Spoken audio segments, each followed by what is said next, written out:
오늘 우리가 함께 나눌 말씀은 사도행전 5장입니다. 사도행전 5장은 아나니아 삽비라 부부를 통해서 교회를 든든히 세워가시고 사도들이 복음을 전해서 공에 끌려가 박해를 받지만 그로 인해 복음이 더 활발하게 전해지도록 하시는 성령님의 행하심을 볼 수 있는데요. 1절부터 11절입니다. 여기에 나온 아나니아와 삽비라 부부의 행위는 앞장에서 본 다른 사람들과의 행위와는 전혀 다른 행동인데요. 앞장 4장 32절부터 37절의 말씀과 오늘 이 말씀을 비교해 보시면 분명하게 알 수 있습니다.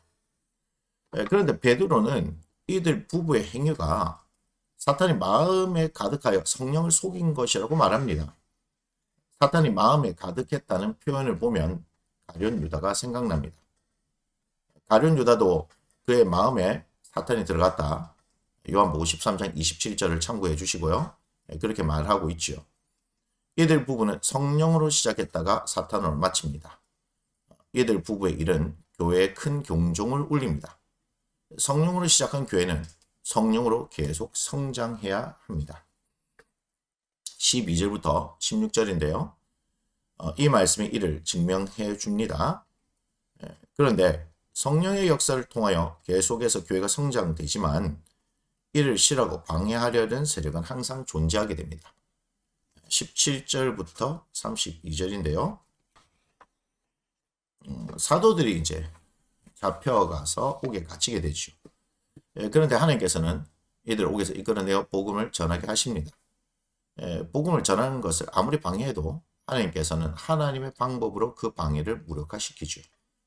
그 어떤 것도 하나님의 일을 막을 수 없습니다.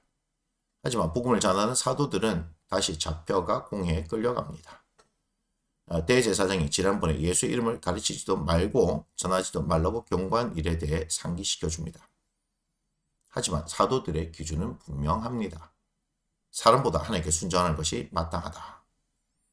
이 말을 들은 이들이 크게 화가 나서 사도들을 없애려고 하지요.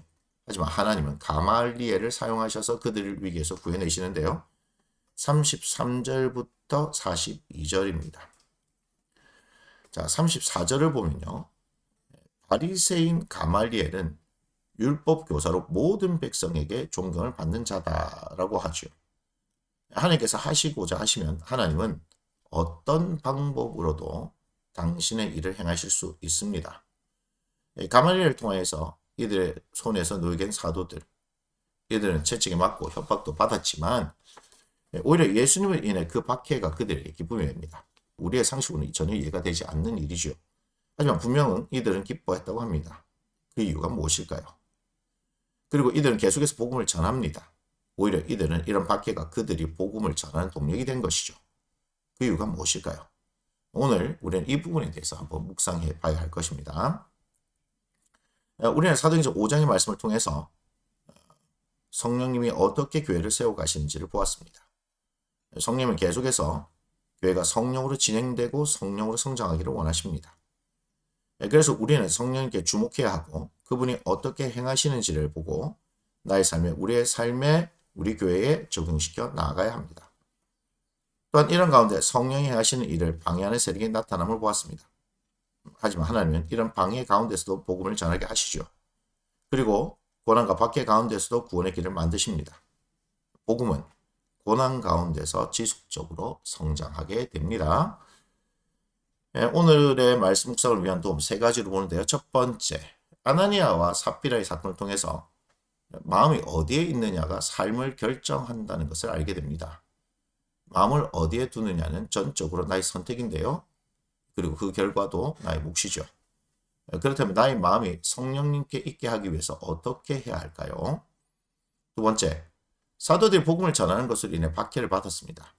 그런데 이들은 채찍질 당하고 협박당하는 것이 오히려 기뻤다고 합니다. 이들 이 일에 대해서 이렇게 기뻐한 이유가 무엇일까요?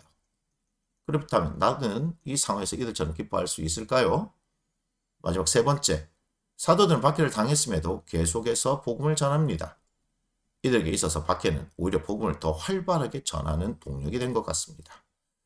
이들이 박해를 받고 난 뒤에도 활발하게 복음을 전하는 이유가 무엇일까요? 그렇다면 나에게도 박해가 복음을 전하는 동력이 될 수 있을까요? 사도행전 5장의 말씀은 여기에서 마치도록 하겠습니다.